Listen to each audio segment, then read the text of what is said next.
Central jail में बंद हत्या के जुर्म में एक कैदी को फांसी की सजा सुनाई जाती है। फांसी जिस दिन मुकर्रर हुई उससे 2 दिन पहले जेलर साहब उस कैदी से पूछते हैं कि तुम्हारी अंतिम इच्छा क्या है। अमूमन जो जेल की रस्म होती है, प्रक्रिया होती है, मरने से पहले कैदी की अंतिम इच्छा पूछ ली जाती है। अगर पूरी करने लायक होती है तो करवाई भी जाती है। उस कैदी से भी पूछा गया, लेकिन उस कैदी ने जो अपनी अंतिम इच्छा जाहिर की वह बहुत अजीबोगरीब थी।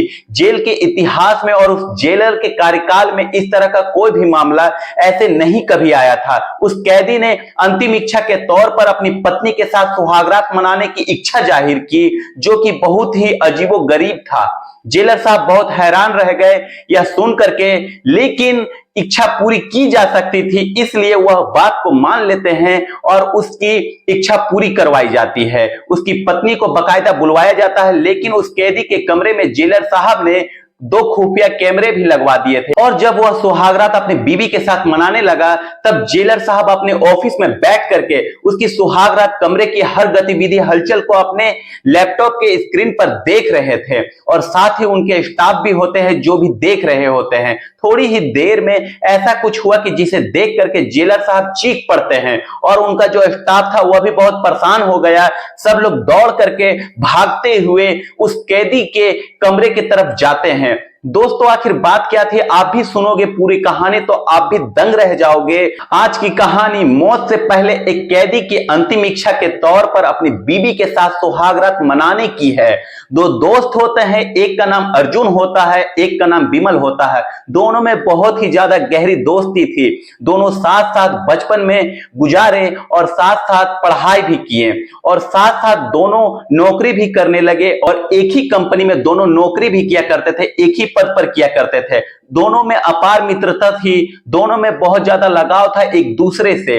लेकिन जो अर्जुन था वह बहुत ज्यादा मेहनती और ईमानदार होता, अपने काम के प्रति समर्पित होता है। जो दूसरा दोस्त होता है विमल, वह थोड़ा काम से आलसी और लापरवाह था। उसका अपने काम से ज्यादा दूसरी चीजों पर ज्यादा ध्यान रहता था। नतीजा यह था, अर्जुन दिनों दिन तरक्की करते आगे बढ़ते चले जाते हैं और वह प्रमोशन होकर के बढ़ता चले जाते हैं। जो विमल था, जिस पद पर काम किया करता था, वह वहीं पर रह गया। उसकी सैलरी भी सीमित हो जाती है। अर्जुन पैसे भी ज्यादा कमाने लगता है। अब एक दिन ऐसा होता है कि अर्जुन ने अपने कमरे पर विमल को बुलाया और दोनों दोस्तों में किसी बात को लेकर के कहासुनी होने लगती है। बात जब ज्यादा आगे बढ़ती है तो अर्जुन ने हाथ छोड़ा, जवाब में विमल ने भी उस पर हाथ छोड़ा। जब 2 दोस्त होते हैं जो जिगरी हुआ करते थे, अब वही एक दूसरे से झगड़ पड़ते हैं। लड़ाई करते करते अर्जुन की नजर सब्जी काटने वाली छुरी रखी हुई थी वहां पड़ती है और वह झट से उठा लेता है और वार कर दिया। उसकी गर्दन की नस कट गई। जवाब में उसने भी मारा, अर्जुन को भी चोटें आई। अर्जुन बेहोश हो गया और वह भी नस कटने की वजह से जमीन पर गिर पड़ता है। कुछ देर बाद जब अर्जुन को होश आता है, तब वह देखता है कि विमल मर चुका होता है। वह कमरे में काफी खून बह चुका है। उसे अपनी गलती का एहसास होता है कि अनजाने में मुझसे बहुत बड़ी गलती हो गई, लेकिन वह डरने छुपने भागने के बजाय अपने जुर्म को कबूलता है और पुलिस को फोन करके बताता है कि मुझसे हत्या जैसी मामला हो गई है। पुलिस मौके पर पहुंचती है और देखती है वास्तव में विमल मर चुका होता है। पुलिस उसे लेकर के जाती है, पूछताछ करती है। इतना तो बताता है कि हाँ, मैंने इसे मारा है, और मारने की वजह वह नहीं बताता है। उसे अदालत में पेश किया जाता है। जज के सामने भी उसने अपनी जुर्म को कबूल किया, लेकिन वजह नहीं बताई हत्या करने की। 6 महीना वह जेल में रहता है। चूंकि उसने अपना जुर्म खुद ही कबूल किया था, उसी आधार पर उसे मौत की सजा सुना दी जाती है। उसे फांसी की सजा हुई 2 दिन पहले उसे अंतिम इच्छा के तौर पर जेलर साहब पूछते हैं कि तब वह बताता है कि मैं अपनी पत्नी के साथ सुहागरात मनाना चाहता हूं, जो कि जेलर साहब के कार्यकाल में और उस जेल के इतिहास में इस तरह का कोई मामला अभी तक सामने नहीं आया था। वह बहुत अजीबोगरीब तरह का मामला था। सब लोग हैरान हो जाते हैं और जेलर साहब को जिज्ञासा होती है कि उसकी बीवी आखिरकार कितनी सुंदर है, दोनों एक दूसरे के प्रति कितना समर्पण है, कितना प्यार करता है अपनी बीवी से। इसलिए वह उसके कमरे में खुफिया कैमरा लगवा देते हैं, जो कि यह जेलर साहब की बहुत घटिया हरकत थी। वह अपने सिपाही रामलाल को आदेश देते हैं कि खुफिया कैमरे लगाने के लिए। तो रामलाल को यह आभास होता है, पहले तो इस कैदी की बात जेलर साहब ने मान ली सुहाग रात मनाने के लिए, चलो यह तो ठीक थी, लेकिन उससे भी ज्यादा हैरानी तब होती है जो कि उसके कमरे में खुफिया कैमरे लगवा देते हैं। कैमरा लगवा करके आने के बाद वह सिपाही राउंड पर चला गया पहरे देने के लिए, लेकिन उसे यही बात परेशान कर रही थी कि किसी भी पति पत्नी के बीच होने वाले अंतरण पलों को कोई कैमरा लगा करके देखे। वह जब राउंड पर से वापस आया तो जाकर के उस कैदी के बैरक में चला जाता है। वहां पर जाकर के देखता है कि वह कैदी अकेला बैठा था, लेकिन उसके चेहरे पर जरा सा भी पछतावा नहीं था, जरा सा भी चिंता की लकीरें उस पर नहीं थी। वह बहुत मस्त मौला होकर के बैठा हुआ होता है। ऐसा लग रहा था कि उसे अपने किए हुए पर कोई पछतावा ही नहीं हो। फिर वह उसके पास जाकर के घुटनों के बल बैठ जाता है और उससे पूछता है, क्यों भाई कैदी नंबर 143, तुम्हें मौत से डर नहीं लग रहा है क्या? अगर मेरी मानो तो तुम अपनी इस इच्छा को बदल दो और ऊपर वाले को याद करो। लेकिन वह कैदी कुछ जवाब नहीं देता है। उसके बाद कहता है कि वह सिपाही उसको खड़ा होकर के देखता ही रहता है, कैसे उसके चेहरे पर कोई भी चिंता की लकीरें नहीं थी। उसने आज तक किसी कैदी को इस तरह से पहली बार देखा था कि जिसे कोई पछतावा नहीं था, जिसे कोई मौत से डर नहीं था, जबकि 2 दिन बाद ही उसे फांसी होनी थी। उस कैदी की उम्र महज अभी 25 साल ही थी। सिपाही उसके पास जाकर के बैठ करके यह सब देख रहा था, पूछ रहा था। तभी कुछ ही देर पर वायरलेस पर सूचना आ गई कि कैदी नंबर 143 की बीवी जेल में पहुंच चुकी है। फिर वह बहुत दुखी हो जाता है। उसके दुखी होने की वजह थी उसके कमरे में लगे हुए खुफिया कैमरे, क्योंकि वह नहीं चाहता था कि किसी भी पति पत्नी के बीच होने वाले अंतरंग पलों यानी कि गतिविधियों को जेलर साहब कैमरे में देखे। लेकिन वह सिपाही नौकरी की वजह से मजबूर था, इसलिए वह कुछ नहीं कर पाता है।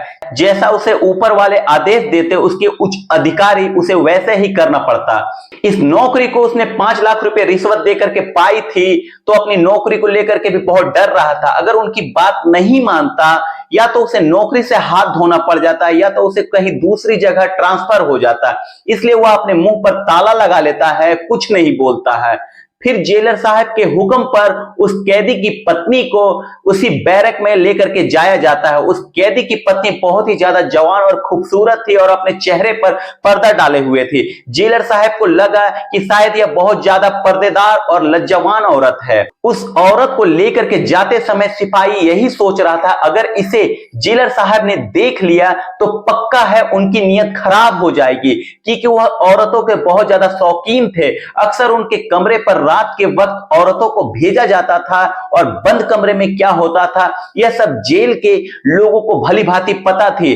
भेजने से पहले पति पत्नी की अच्छी तरह से तलाशी ले ली जाती है ताकि कुछ गलत ना हो सके, और इस जेल में इस तरह का यह अनूठा मामला था और इसलिए सब लोग आश्चर्य में थे और जेलर साहब कभी किसी को बताए भी नहीं। पूरी तरह से इस मामले को गुप्त रखा जाता है और जिस बैरक में भेजा गया उसमें दरवाजे में कोई कुंडी नहीं थी, सिर्फ पर्दा ही लगाया हुआ था। बाहर से पहरेदारों को खड़ा कर दिया जाता है कि बाहर के लोग ना जा सके अंदर। और उसकी पत्नी को छोड़ करके जब रामलाल बाहर आता है तो जेलर साहब ने हुक्म दिया अपने पास कमरे में आने के लिए। जेलर साहब और सिपाही रामलाल में दोनों में अच्छी बॉन्डिंग थी, दोनों एक दूसरे पर भरोसा किया करते थे, इसलिए जेलर साहब उनकी बातों पर भरोसा किया करते थे और मानते थे। जेलर साहब ने अपने कमरे में बुला लिया तो रामलाल जाकर के देखता है कि जेलर साहब ऑफिस में कुर्सी में बैठ करके आराम से लैपटॉप खोल करके देख रहे हैं, क्या कुछ होने वाला है। उनके मन में यही जिज्ञासा थी, इच्छा थी।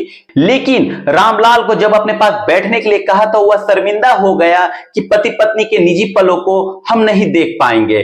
वह उठ करके जाने लगा, कहता है कि मैं राउंड पर जा रहा हूं, लेकिन जेलर साहब ने उसके हाथ पकड़ करके अपने पास बैठा लेते हैं और कहने लगे कि आओ हम भी तो देखें और जाने आखिरकार क्या मामला है, क्या बात है। वैसे भी उसकी 2 दिन बाद मृत्यु हो जानी है, वह औरत तो विधवा ही हो जाएगी।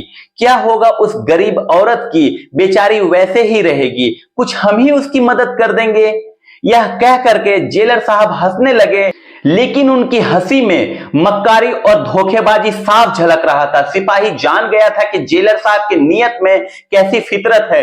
किस लिए उन्होंने कैदी के कमरे में खुफिया कैमरे लगवाए हैं और उस कैदी के अंतिम इच्छा जो अजीब तरह की थी उसे भी मान लिया गया। अब वह इस वीडियो की मदद से उस औरत को ब्लैकमेल करेंगे और उससे अपनी डिमांड को पूरी करवाएंगे। लेकिन वह सिपाही अपने आप से बहुत ज्यादा पछता रहा था, उसे जैसी घृणा सी हो जाती है। वह सोचने लगता है कि अब एक इज्जतदार औरत को कैसे नंगा नचाया जाएगा। वह शादीशुदा होता है, इसलिए वह इस बात को अच्छी तरह से महसूस कर रहा था।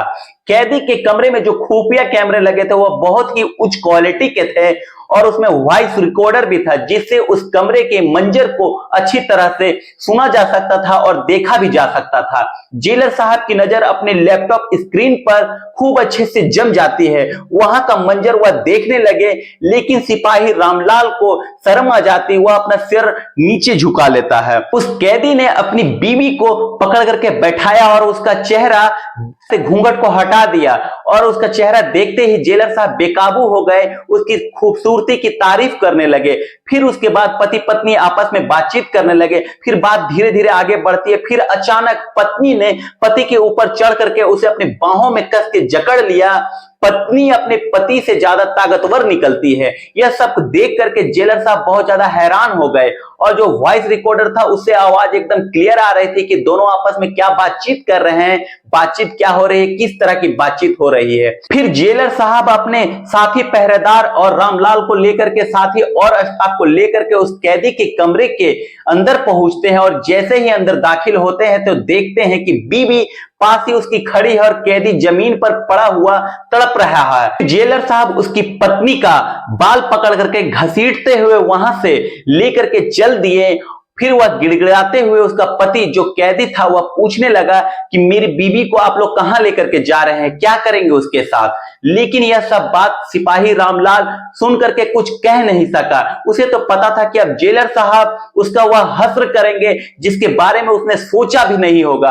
अब उसे बख्शने वाले जेलर साहब बिल्कुल भी नहीं है, इसलिए अब कैदी की बात को कोई जवाब नहीं दे सक रहे थे। सिपाही ने उस कैदी को बैठने का इशारा किया और खुद भी उसके पास जाकर के बैठ जाता है। आज पहली बार था जब सिपाही ने उस कैदी की आवाज को अच्छी तरह से सुना था, क्योंकि इसके पहले वह अक्सर बोलता ही नहीं था, हमेशा खामोश ही रहता था।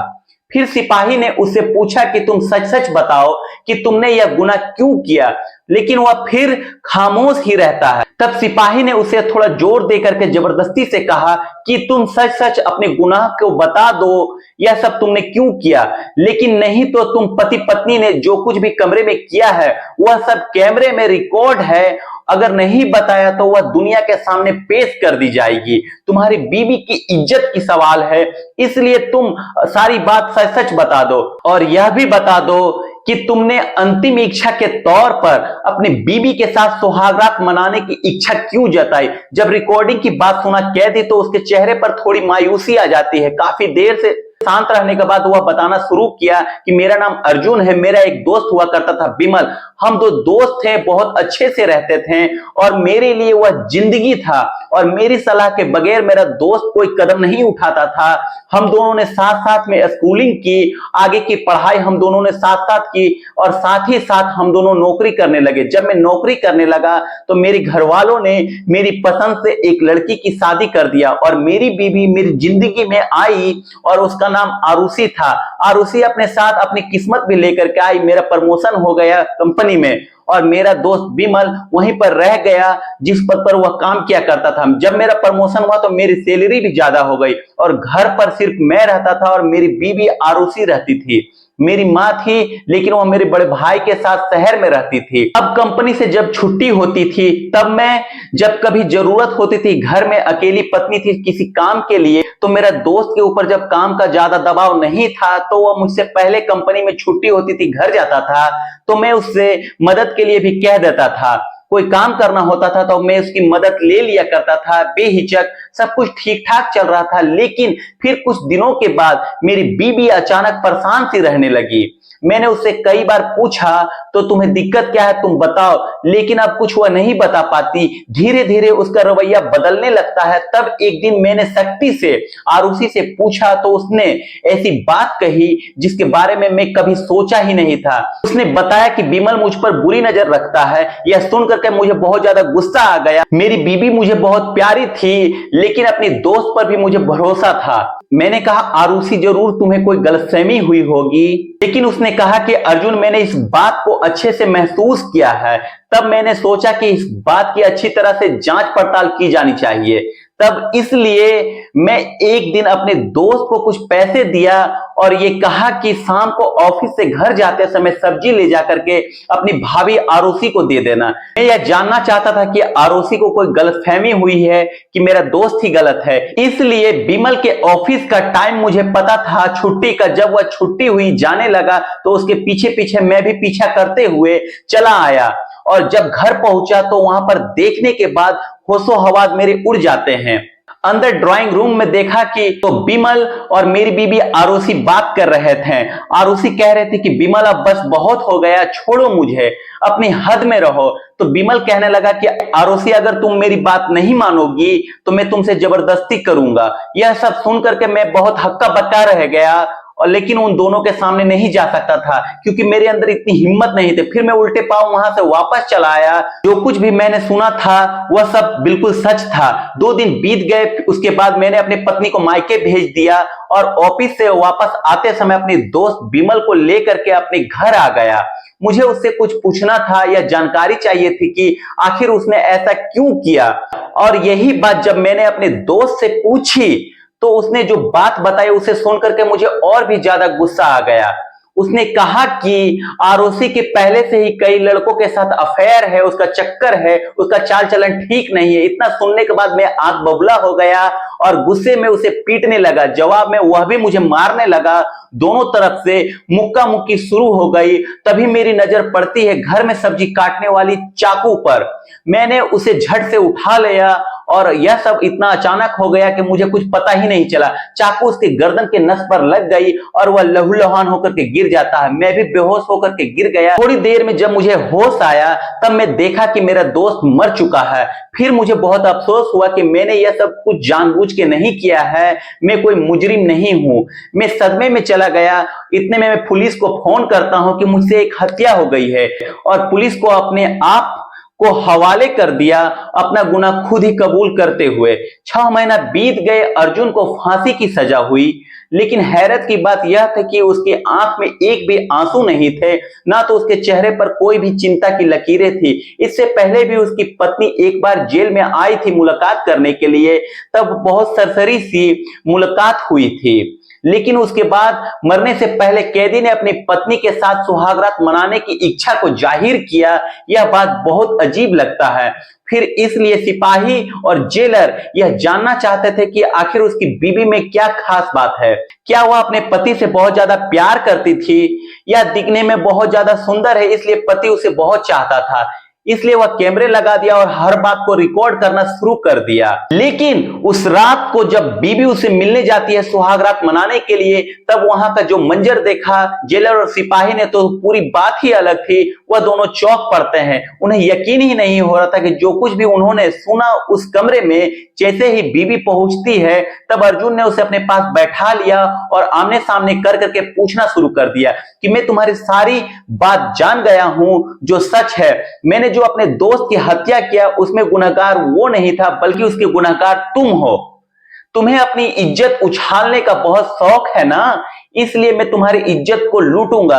इसके बाद वह अपनी पत्नी के कपड़े को उसके शरीर से हटा देता है, लेकिन पत्नी कहती है कि तुम्हें तो कल फांसी होनी है, अब तुम चाह करके भी बच नहीं सकते। रही बात मेरी, अगर मेरे साथ कुछ भी गलत करोगे तब भी तुम्हें कुछ भी हासिल नहीं होगा। फिर वह बोल पड़ी, बात सच है कि मुझे तुम्हारा दोस्त विमल बहुत ज्यादा पसंद आने लगा था तुमसे।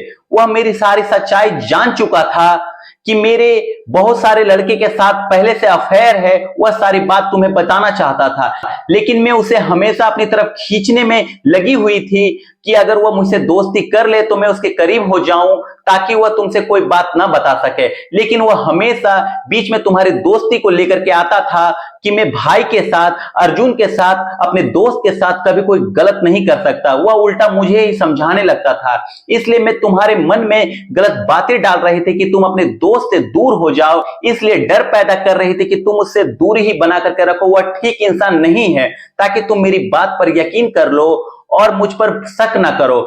तब मुझे विमल को हासिल करना और भी ज्यादा आसान हो जाता।